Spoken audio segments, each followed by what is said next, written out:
Assalamualaikum warahmatullahi wabarakatuh. Selamat pagi, salam sejahtera untuk kita semua. Salam, Om Swastiastu, Nama Budaya, salam kebajikan. Alhamdulillah pagi ini saya kedatangan tamu yang sangat istimewa, yaitu Profesor Dr. Andi Adriansyah, MN ya, Rektor Universitas Mercu Buana. Tetapi kompetensi beliau adalah teknologi robotika ya. Betul. Nanti bisa dijelaskan di biodata. Tidak tanggung-tanggung Pak ya. Tema kali ini akan kita angkat terkait dengan teknologi robotika berbasis optimasi sistem kontrol dan statusnya di Indonesia ya, seperti itu. Itu dulu penjelasan, mudah-mudahan bisa bermanfaat buat para pemirsa. Sebelum kita mulai mungkin Bapak Rektor bisa menjelaskan sedikit biodata ya, S1, S2, S3. Tapi sebelum itu kita salaman dulu Pak. Baik Pak. Ya, terima kasih. Terima kasih sama-sama Pak. Silakan Pak. Baik, Assalamualaikum warahmatullahi wabarakatuh. Waalaikumsalam. Para pemirsa sekalian, pertama ucapan terima kasih Pak Sadli atas undangan ini. Mudah-mudahan ini bisa bermanfaat buat kita bersama. Pertama saya, ya tadi sudah sebutkan Andi Adriansyah.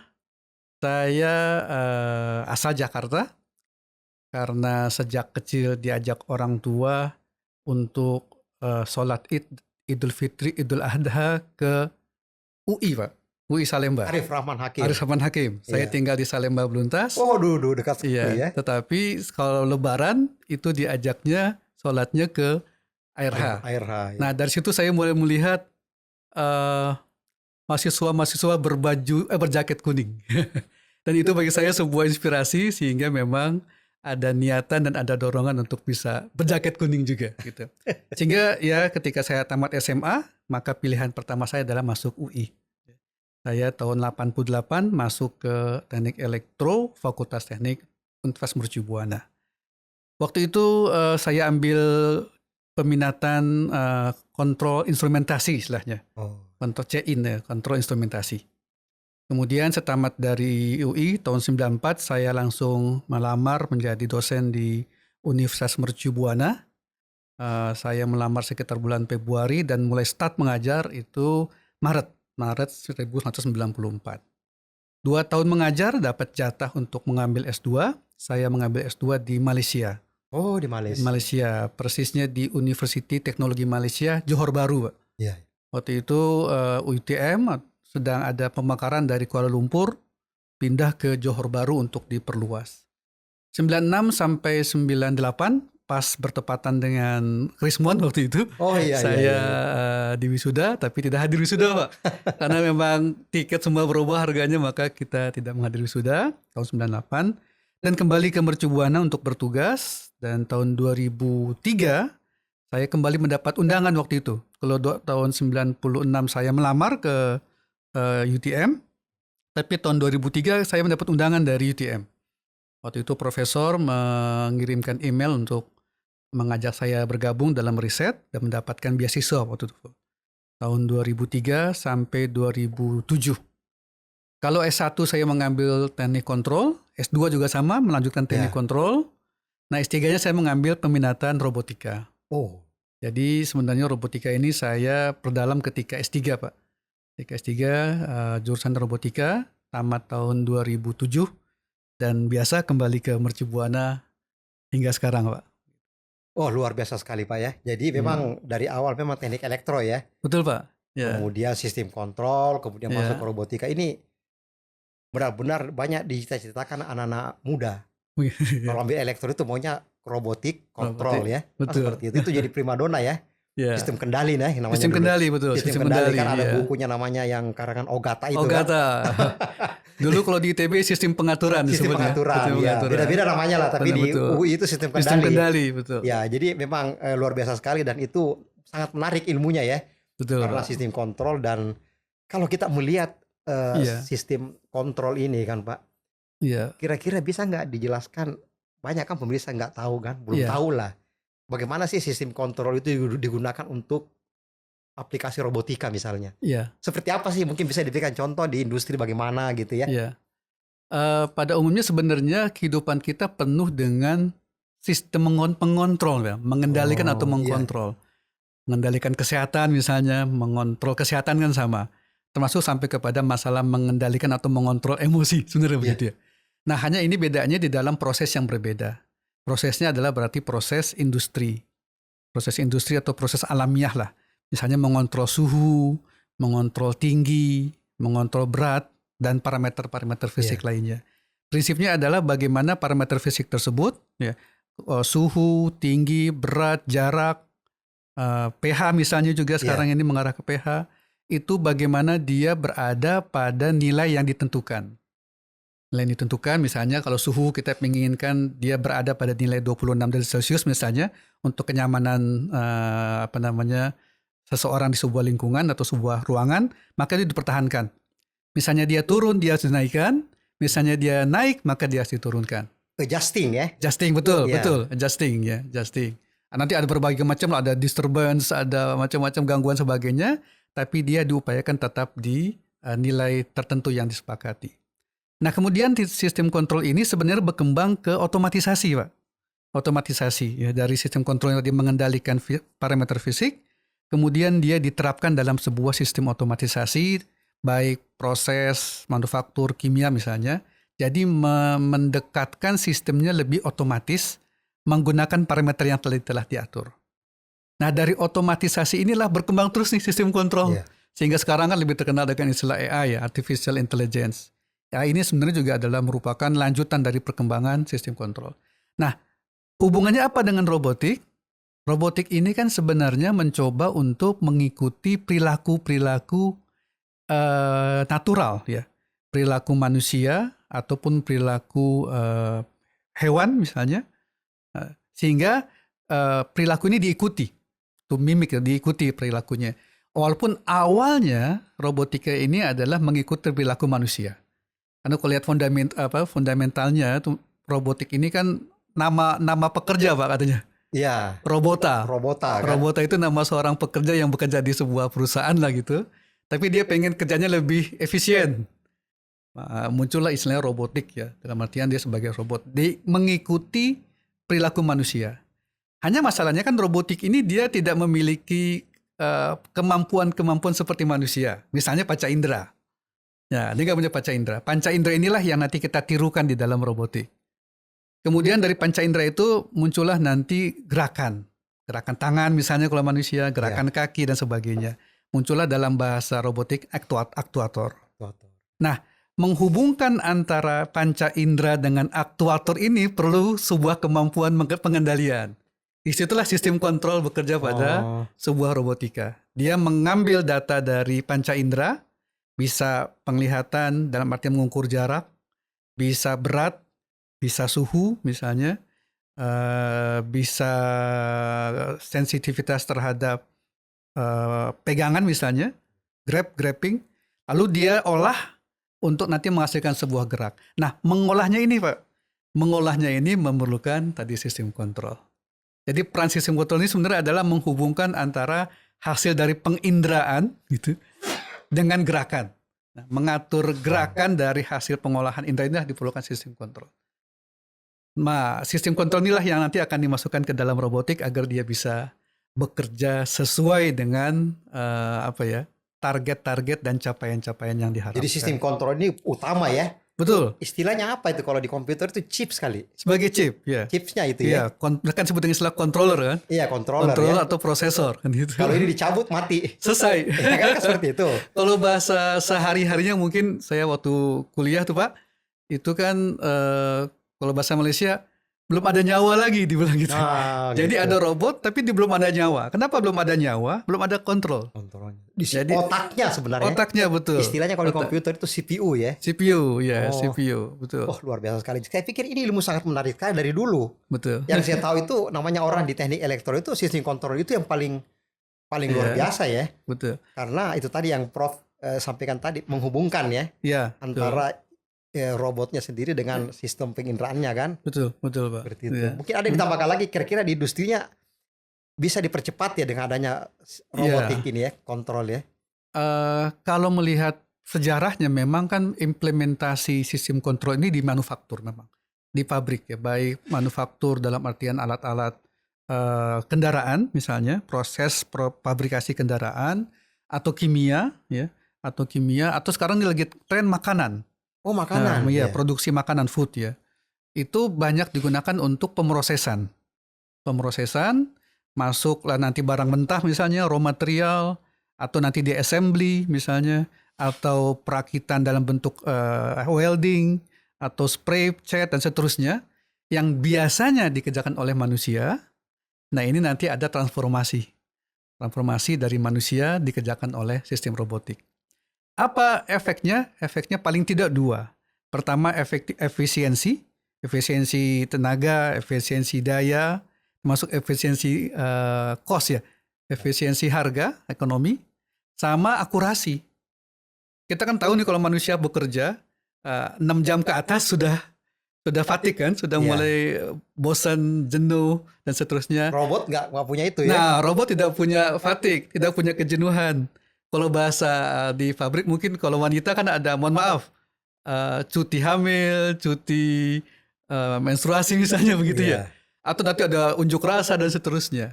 Nah, robot tidak mengenal. Tidak mengenal keletihan, kelelahan, tidak mengenal jenuh, saturasi, tidak mengenal ada urusan-urusan dengan personal gitu ya.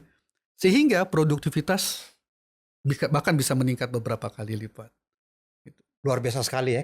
Jadi kalau kita sudah mendengar tadi itu, memang saya kira pemirsa juga akan memahami ya bahwa memang ilmu ini tuh sangat penting untuk bukan cuma industri, semua kehidupan ya. Betul. Nah, betul, sekarang Pak. kita dengan penjelasan Pak Prof tadi, kita kembali sekarang bagaimana kondisi saat ini di Indonesia terkait dengan robotika dan sistem kontrol tersebut. Kira-kira seperti apa Prof? Gambaran di nasional gitu ya? Iya. Betul. Pertama saya mau cerita sedikit nih Pak. Ya, Mas Adli. silakan.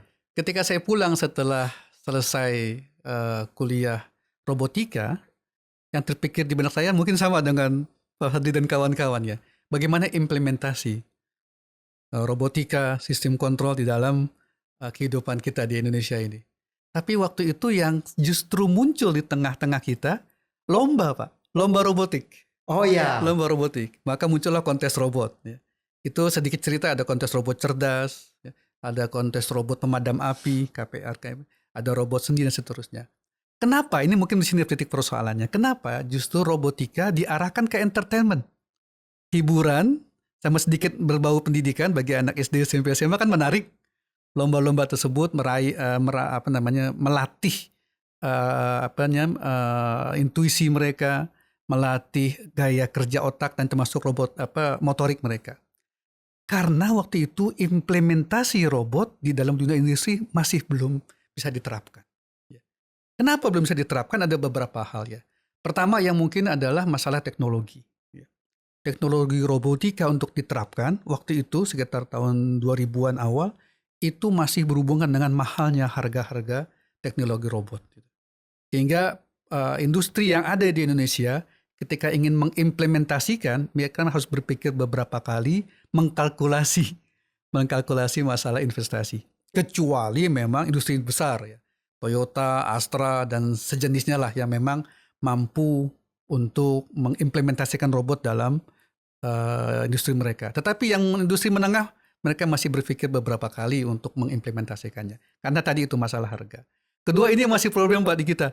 Di kita masih banyak industri itu yang menggunakan sistem padat karya. Oh gitu. Ya, sistem padat karya. Salah satu problem ini. Salah satu problemnya. Nah, kalaulah diimplementasikan pada sistem industri yang padat karya, maka nanti efeknya adalah terjadi pengurangan tenaga kerja. Ya. Nah, ini yang masih mungkin jadi persoalan bagi negeri kita. Mungkin contoh kasus terbesarnya adalah ketika tol di Indonesia itu mulai menerapkan pembayaran menggunakan e-tol. Ya, itu kan sebenarnya kan teknik robotika tentang pembukaan pagar atau portal palang pintu itu kan dan sebagainya. Itu kan sempat ramai ya tentang bagaimana nanti alih fungsi para karyawan yang biasa menerima pembayaran menggunakan manual dengan menggunakan sistem otomatisasi. Tapi toh akhirnya ketika regulasi diterapkan, alhamdulillah sampai saat ini kan juga ya bisa diselesaikan lah. Ada pengalih tugasan para karyawan di tempat-tempat lain. Jadi dua itu mungkin Pak, penekanannya tentang investasi, berarti sisi ekonomi. Kedua sisi regulasi dari pemerintah untuk implementasi yang berhubungan nanti dengan padat karya. Ya, yang versi padat modal, berarti kan begitu ya bahasanya. Demikian. Jadi sebenarnya problem utamanya yang urgent apa, Prof, kira-kira? Dua sisi Selain itu, selain Pak, yang ya. tadi itu tadi. Selain tadi ya. Eh, yang ketiga ada lagi sebenarnya, Pak, yaitu masalah SDM robotika di Indonesia. SDM ya. SDM-nya ya. Jadi walaupun ada cukup banyak teman-teman yang dari luar negeri ataupun dalam negeri yang menggali ya, ilmu-ilmu tentang robotika, tetapi riset-riset yang implementatif tentang robotika itu masih belum bisa dikatakan memadai ya. Jadi masih dalam tataran simulasi dan evaluasi. Belum sampai kepada tataran implementasi. Apalagi nanti kita bicara tentang hilirisasi dan komersialisasi. Itu belum sampai, Pak. Jadi memang kalau saya melihat memang iya ya, itu problemnya di situ tuh Iya. memang itu. Jadi banyakkan simulasi ya. Simulasi. Jadi Dan ketika iya, betul. simulasi dan SDM saya pikir ini perguruan tinggi harus reformasi nih. Setuju sekali, Pak. Karena kalau kayak dulu-dulu tuh aja cuma simulasi aja kan. Iya. Kita praktikum itu cuma colok-colok begini nih, Betul. ini masuk ini gitu kan. Iya. Sebenarnya memang harus link dengan industri memang. Setuju Jadi sekali, betul. anak-anak yang tingkat akhir itu kalau bisa sudah mulai menerapkan ke industri itu kan, mencoba. Jadi tugas akhirnya tuh ambil case study misalnya atau apa gitu ya. Betul, Pak. Jadi sedikit menambahkan bahwa biasanya kalau di S1 misalnya ketika mereka mengimplementasikan ilmu robotika tadi itu kembali kepada entertainment. Misalnya robot yang berjalan, main bola, Iya. betul, meniup api, mencari kamar terdekat misalnya dan seterusnya. Itu kan sebenarnya memang dasar-dasar ilmunya ada, tetapi implementasinya masih kepada ya pendidikan dasar sama hiburan. Nah, seharusnya memang nanti berikutnya proyek-proyek penelitian baik di industri, di peneliti ataupun di kampus, universitas, pendidikan itu mengarah kepada implementasi. Jadi menghasilkan ya misalnya sensor atau aktuator yang sudah terintegrasi dengan sensor yang lebih implementatif. Dan mengarahnya sampai bisa kepada komersialisasi. Wah, luar biasa sekali. Ini memang ilmu yang harusnya tuh kita sudah menguasai luar biasa ya. Betul. Karena Betul, kan Pak. dari segi kehidupan aja bisa diselesaikan, Pak ya. Iya, Kalau kita ambil contoh di negara luar misalnya kan begitu kan. betul, Pak, betul. Bukan hanya simulasi-simulasi tapi memang dipakai gitu ya. Implementasi. Nah, kembali kepada itu tadi, problemnya sudah jelas, SDM tentang kontrol sistem robotika masih kurang. Betul, Pak. Dan ini tugas dari perguruan tinggi kan. Betul. Bagaimana caranya bisa jadi peminatan yang bagus gitu ya. Jadi tidak hanya pilihan-pilihan yang tidak begitu masuk, diperkuat lah di situ Betul, ya. betul. Nah, kalau kita melihat pengaruh perkembangan lingkungan strategis ya, global ya. Iya. Global, kita kan nasional ya. Di global kira-kira bisa nggak Prof Andi memberikan contoh salah satu negara lah ya, yang memang bisa kita jadikan acuan untuk pengembangan dan implementasi dari sistem kontrol dan robotik ini. Iya. Kira-kira yang mana gitu? Yang terdekat mungkin bisa dikatakan Singapura, Pak. Oh, Singapura sudah luar biasa ya. Jadi Singapura ini kalau bicara tadi implementasi robotika, pertama tadi sudah kita bahas ya, bahwa yang paling mungkin diterapkan dia di dunia manufaktur. Industri, ya baik industri tadi misalnya kendaraan, ataupun industri kimia, ya, ataupun tadi industri makanan. Ya. Itu kan packaging, dari mulai packaging lalu pencampuran sampai kepada hasil itu kalau menggunakan robotika sudah efisien, efektif, produktivitas tinggi, akurasi tinggi. Gitu. Sama itu. Kedua sekarang sudah mulai diterapkan di beberapa negara, termasuk Singapura, adalah di dunia kesehatan. Jadi ada istilahnya telesurgery, jadi pembedahan jarak jauh dengan menggunakan teknik robotika, gitu. Kemudian juga telemedicine, jadi pengobatan jarak jauh. Sekarang banyak operasi-operasi yang lebih mudah menggunakan sistem robotika ataupun kontrol. Oh gitu. Dulu mungkin Bapak bisa bayangkan operasi pasang ring harus membelah ini kita kan, dada kita kan. Sekarang kan dia sudah bisa memantau lewat misalnya alat mikroskopik yang dimasukkan ke dalam pembuluh darah untuk mendeteksi bagian mana yang terjadi penyumbatan misalnya begitu. Setelah itu bisa langsung dilakukan pembedahan. Selain itu juga di penerapannya di ini Pak, di dunia transportasi logistik. Ini bisa di pabrik, bisa di rumah sakit. Misalnya rumah sakit di Singapura itu sudah pengiriman data antara pasien dari satu ruang ke ruang lainnya itu bukan lagi dibawa oleh manusia secara Kalau kita manual. di sini masih banyak pegang-pegang map Masih kan. bawa-bawa map kan? Iya, Dia iya. tinggal satu tempat, dia misalnya ke bagian luar dokter, nanti dikirim ke bagian lab, dari lab dikirim ke bagian farmasi, farmasi ngirim obat, satu tempat. Dia duduk di sebuah tempat, itu yang jalan adalah robotnya. Dia mengambil dari satu tempat ke tempat lain, pos-pos lain dengan sistem robotika. Ya. Dan yang terakhir mungkin ini Pak, yang menarik nanti adalah ke depannya di kita nih agak penting, yaitu masalah agriculture. Ya, agri-teknologi. Itu seharusnya ya negeri lain sudah banyak menggunakan robotika untuk sistem pertanian. Farming, pertanian, perkebunan. Sehingga pengolahan ya istilahnya produktivitas proses pertanian itu lebih tinggi lah ya dengan penggunaan robotika. Mulai dari pengolahan tanah itu kan bisa diletakkan ditinggal. Iya. Ya.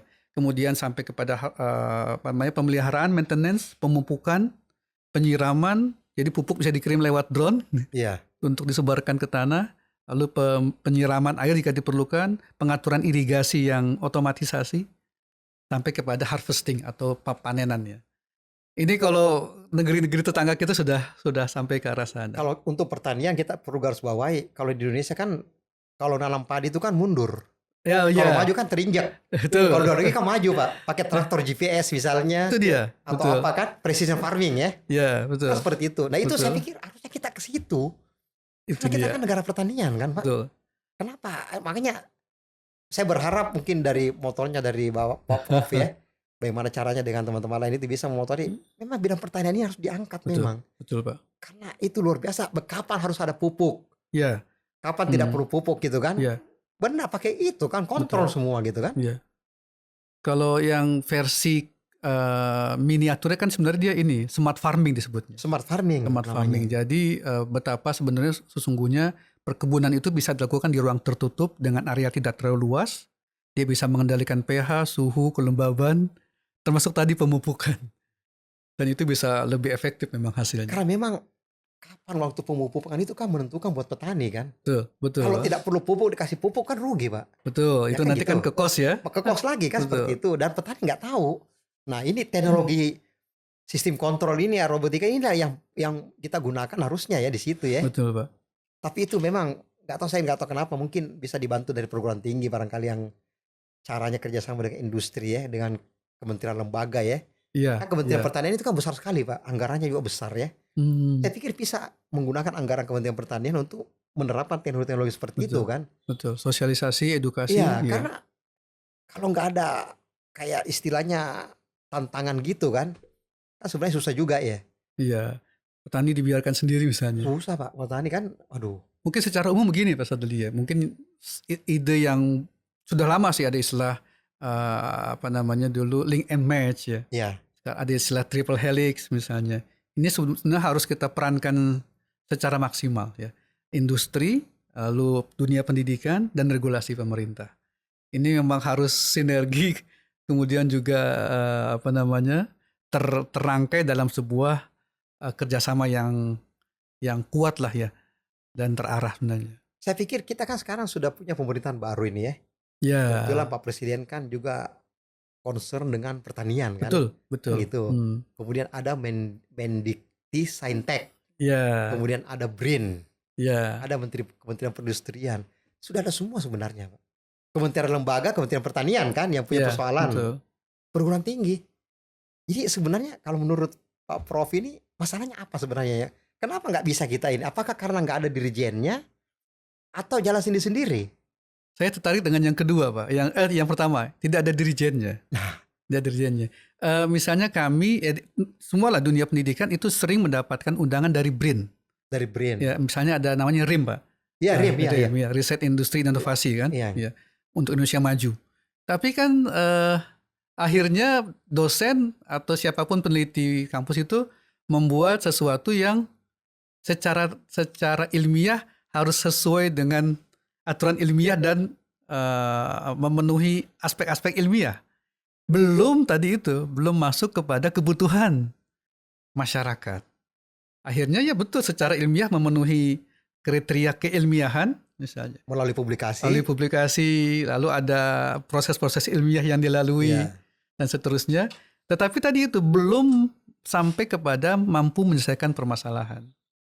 Akhirnya sudah. Jadi dengan dana sekian juga ya apa namanya efektivitas hasilnya belum Saya belum melihat kan memuaskan. perguruan tinggi itu kan memang punya SDM yang banyak ya. Iya, Mahasiswa lah ya akan lulus terus masuk lagi. iya Tapi betul. cuma maksud saya itu dirijennya ini kan. Karena Mhm. kita kan sudah cukup apa sih yang nggak ada ya. Dikti, Saintek. Itu kan jelas Betul, ada itu. Ya dulu kementeriannya. Ristek lah kalau kita ini Iya. kan. Kemudian BRIN, Mhm. perguruan tinggi. Kemudian kementerian lembaga yang lain ya, yang sebagai user kan ada inventor, ada user kan yang Betul, menggunakan kan betul. Kementerian Pertanian kan ini. Hmm. Saya pikir kalau anggaran bukan masalah lagi lah kalau menurut saya sih. Tapi ini bagaimana kemauan untuk bersinergi ini mungkin yang perlu Iya, di ini karena saya yakin di perguruan tinggi itu luar biasa sekali kalau memang kan perguruan tinggi itu kan tidak bisa sampai implementasi eh, hasil kan betul. bisa kan Hmm. prototype ya. Prototype. Nggak bisa Ya, langsung nanti license-nya itu dibeli oleh industri kan. betul. Nah, Ya. seperti itu. Nah ini kayaknya mohon maaf belum belum match nih Pak. Iya, Kita memang ada program matching fund misalnya, tapi iya. belum match betul nih Pak. Oh iya, Iya, iya. ada program matching fund di bawah kementerian. Ya. Nah sekarang istilahnya Kedereka ya. Itu seharusnya industri menyediakan dana, kemudian kampus menyediakan personal juga dana. Ini harusnya match, namanya sebutkan matching fund. Gitu ya. Tapi kadang-kadang, mohon maaf, kalau mau bisa diangkat adalah eh, will dari industri belum begitu tinggi, Pak.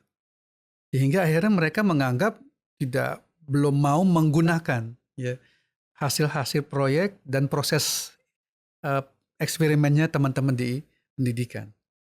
Sehingga akhirnya fund-nya mereka, pendanaan mereka juga tidak sepenuh hati. Ya.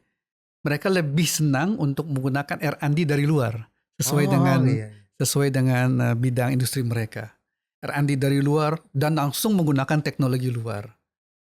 Jadi tadi itu yang harusnya bisa matching fund itu, dana itu bisa ketemu, dan industri menyatakan kebutuhannya, keperluannya, problemnya, dan pendidikan bisa membantu penyelesaiannya.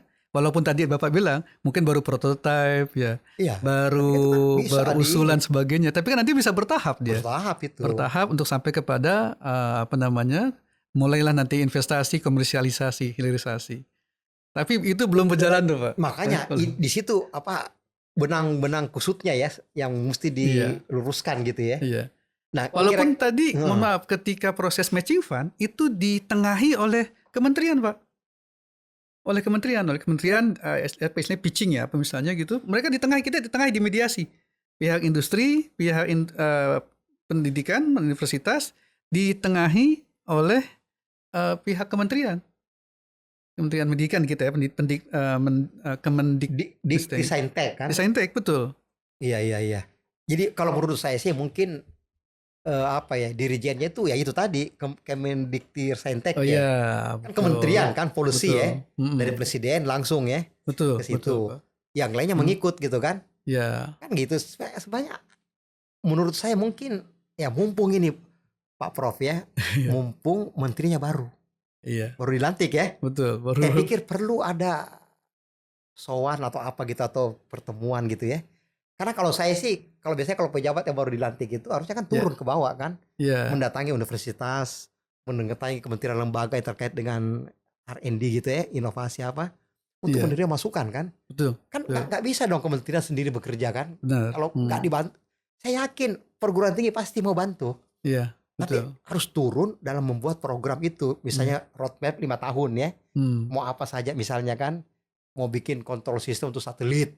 Ya, Atau betul. apa segala macam. Kan itu banyak Hmm. sekali Pak. Ya, Prioritasnya apa gitu kan. ya itu dia Nah prioritas betul. itu kira-kira Prof setuju nggak kalau kementerian ini yang jadi dirijennya gitu. Yang apalagi menterinya baru ini. Iya, Baru yang kita harapkan betul. banyak sekali kan. Ya setuju sekali Pak. Jadi nanti dalam bahasa sehari-hari mungkin kementerian dia lah yang mengarahkan, baik mengarahkan dunia pendidikan, universitas, dan juga mengarahkan industri. Ya. Ya. Universitas diminta untuk berperan aktif. Kan Ya. Mendikti kan. Ya, betul. Diktinya ada di situ Diktinya kan. ada, ya. Sainteknya berperan Sainteknya untuk iya. implementasi. Implementasi. Betul. Saya pikir sudah benar itu. Dia Betul, sudah sebenarnya imamnya dari lah. ya, Ya. ya. Saya Jadi, kira perlu ada arahan ke bawah mau apa. Kalau perlu roadshow. iya. Datang ke universitas, keliling ke kementerian.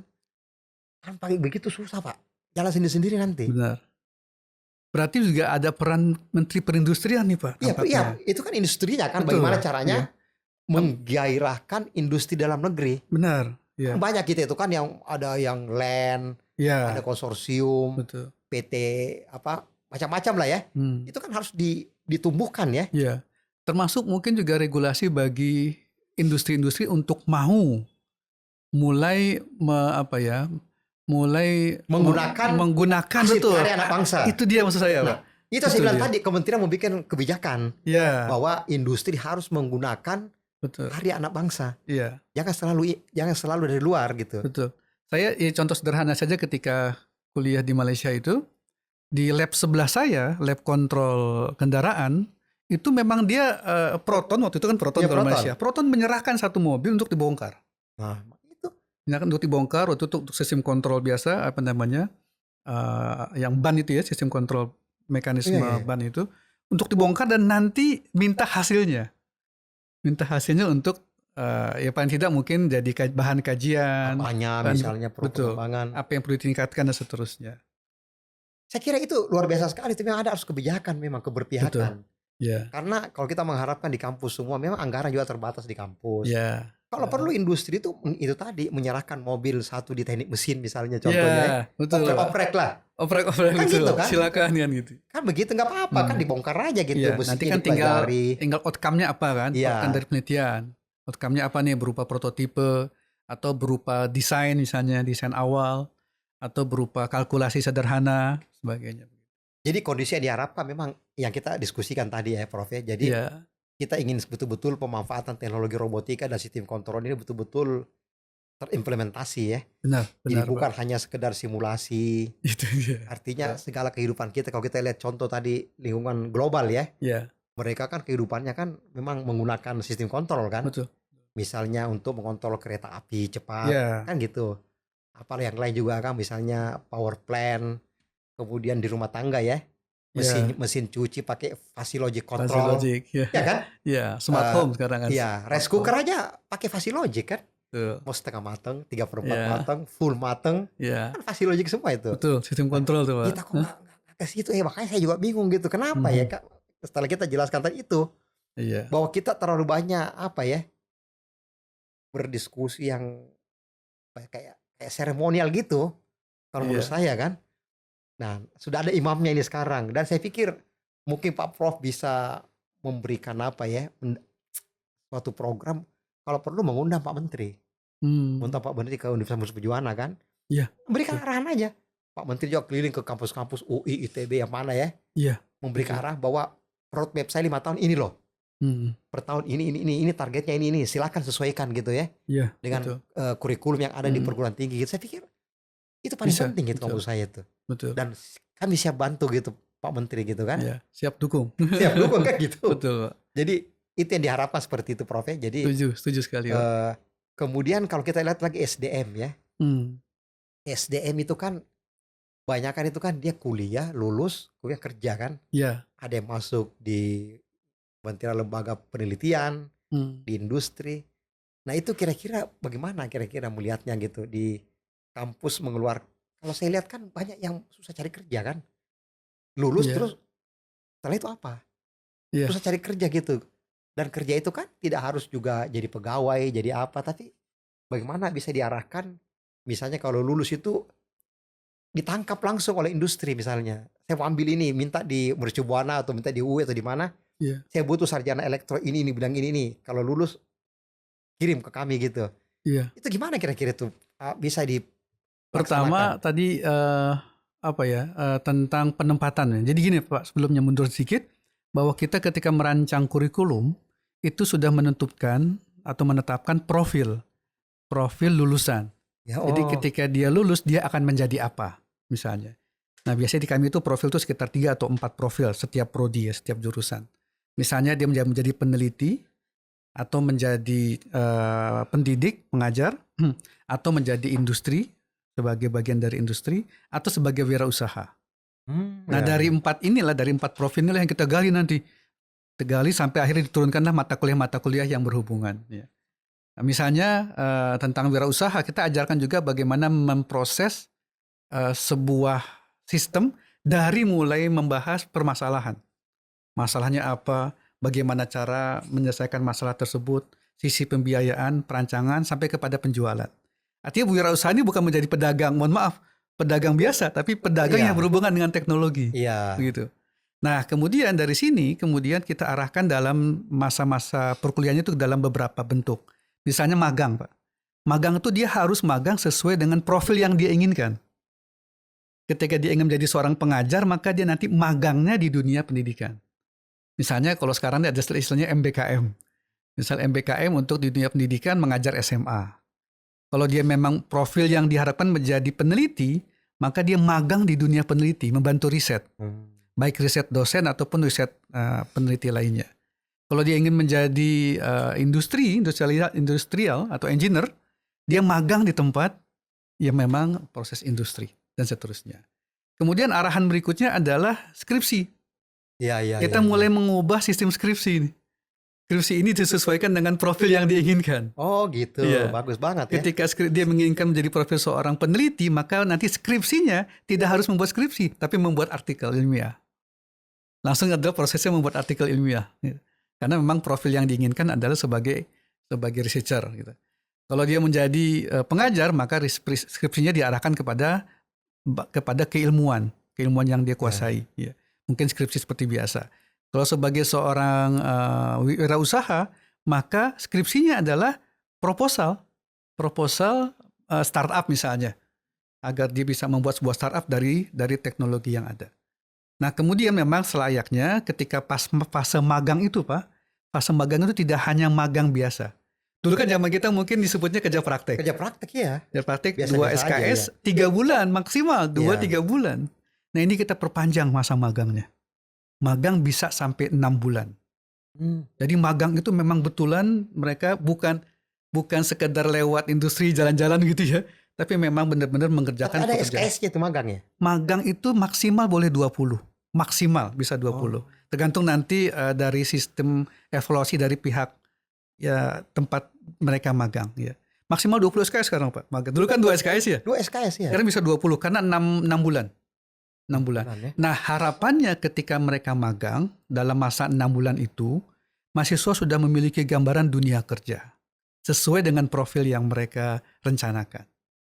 Dan kalau bisa, tempat magangnya nanti bisa melakukan perekrutan begitu. Karena Ya. sudah tahu Kan kan? sudah tahu, betul. Akan lulus nanti ya, kalau bisa ya langsung bisa Langsung, ini kan? betul. Jadi kan dia sudah bekerja, sudah diarahkan. Jadi nanti industri tidak perlu lagi melakukan training. Sekarang kan biasanya ketika masuk pegawai baru, ada tes, beberapa tes, kemudian setelah itu melakukan training. Sama juga 6 bulan juga training misalnya, on job training. Nah, oleh karena itu dengan proses magang tadi, 6 bulan itu seperti trainingnya mereka. Iya, bagus banget ya. Dan setelah itu harapannya memang bisa terjadi tadi rekrutmen pegawai begitu. Iya, kalau memang saya lihat ini sudah on the right track ya yang Prof sampaikan tadi ini kan. Iya. Jadi sebelum dia lulus dia ada magang gitu kan 6 bulan misalnya kan. Paling tidak sesuai dengan minatnya dia ya. Iya, iya. Nah, itu tadi makanya apanya memang kalau saya sih memang paling penting memang SDM. Iya, iya. SDM itu memang bagaimana caranya supaya memang terarah ya. Betul. Jangan sampai dia mahasiswa di teknik mesin atau elektro sudah lulus tapi nyari-nyari kerjaan. Ya, itu dia. Sayang sekali gitu ya. Problemnya, betul. Padahal ilmunya sudah ada gitu. Aduh, Iya. itu yang mudah-mudahan tidak terjadi seperti itu lagi karena memang harusnya kan terserap ya. Betul, Pak. Betul.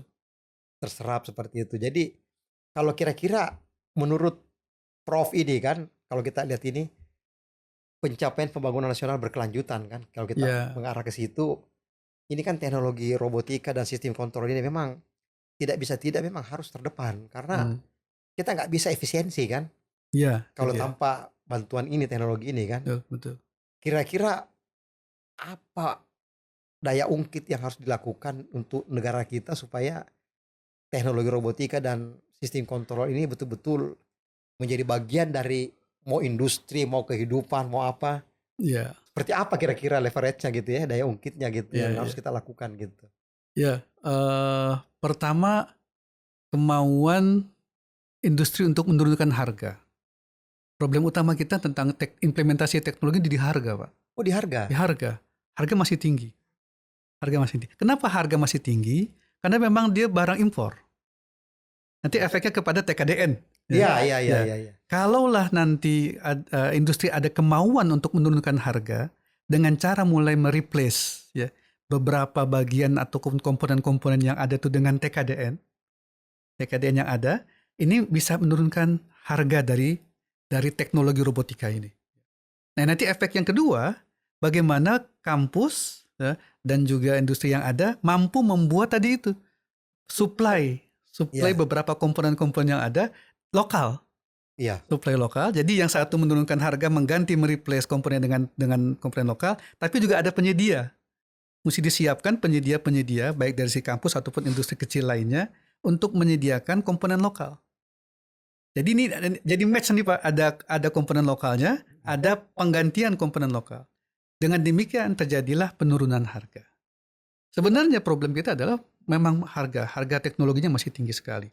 Padahal betul kata Bapak, kebutuhannya sangat tinggi. Negeri kita besar, luas, penduduknya banyak gitu. Berarti kan kebutuhan produk juga tinggi kan. Ya.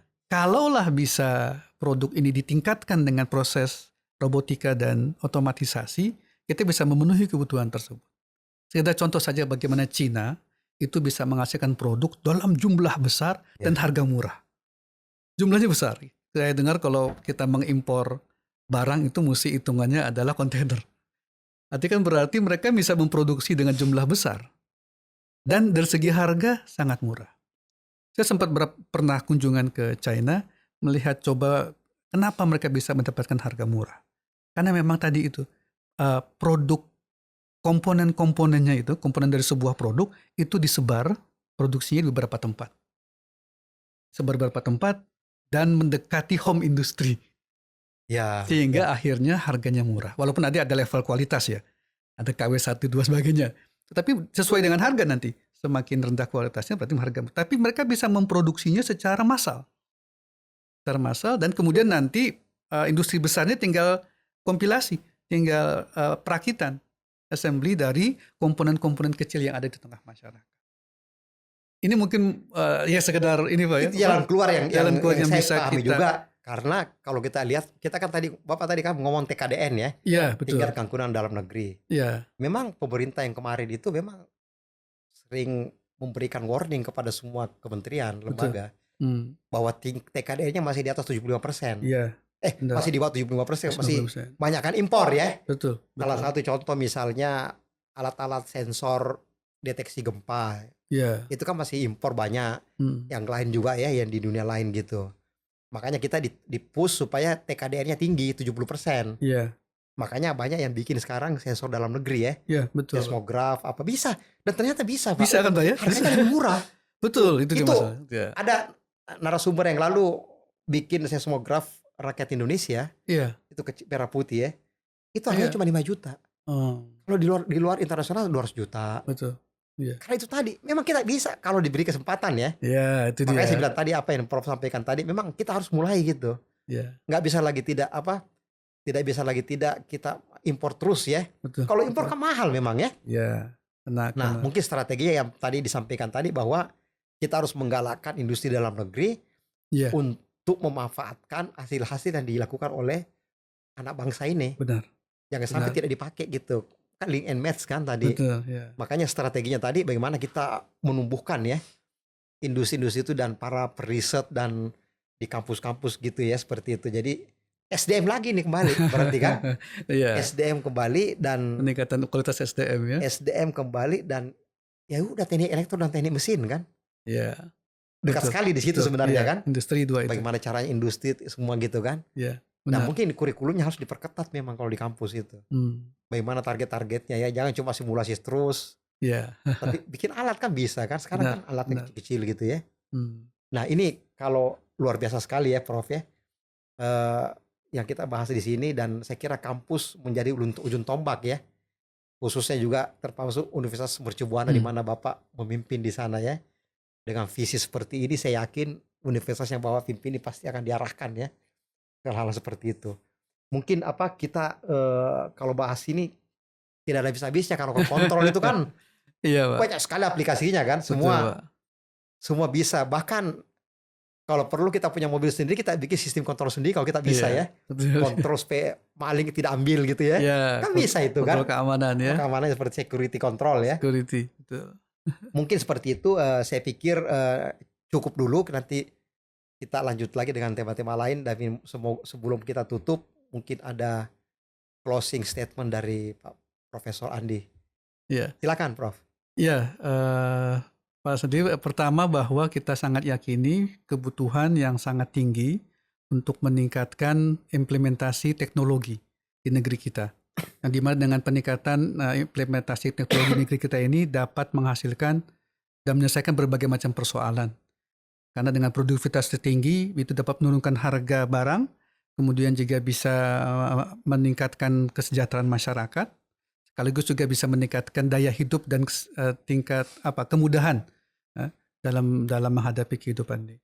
Yang kedua adalah pentingnya tadi kerjasama antara dunia pendidikan, dan yang ada tadi itu dirijennya. Pihak ketiga yaitu adalah pemerintah. Imamnya Melalui regulasi dan aturan-aturan yang mereka bisa terapkan untuk keduanya, baik di dunia industri ataupun dunia pendidikan. Yang ketiga adalah tadi yang cukup penting, SDM. SDM adalah salah satu faktor signifikan yang bisa menyelesaikan berbagai permasalahan yang ada, baik peningkatan SDM di dunia pendidikan, berarti para dosen harus menyiapkan kurikulum terbaik, harus dapat menghasilkan lulusan yang memang mumpuni, dapat menciptakan riset-riset kampus yang bisa bermanfaat. Di sisi lain juga, industri juga harus meningkatkan SDM karyawan mereka, agar mereka dapat tidak lagi bergantung kepada pekerjaan-pekerjaan manual, tapi shifting kepada pekerjaan-pekerjaan yang sifatnya otomatisasi.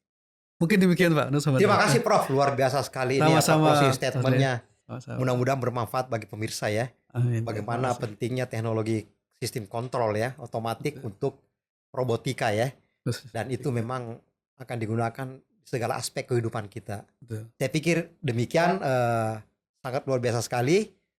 Mudah-mudahan bisa bermanfaat buat para pemirsa. Terima kasih Prof. Terima kasih kembali Pak. Mudah-mudahan bermanfaat. Kita tutup pagi ini dengan mengucapkan alhamdulillahirabbil-alamin. Alhamdulillah. Assalamualaikum warahmatullahi wabarakatuh. Terima kasih Prof. Terima kasih kembali.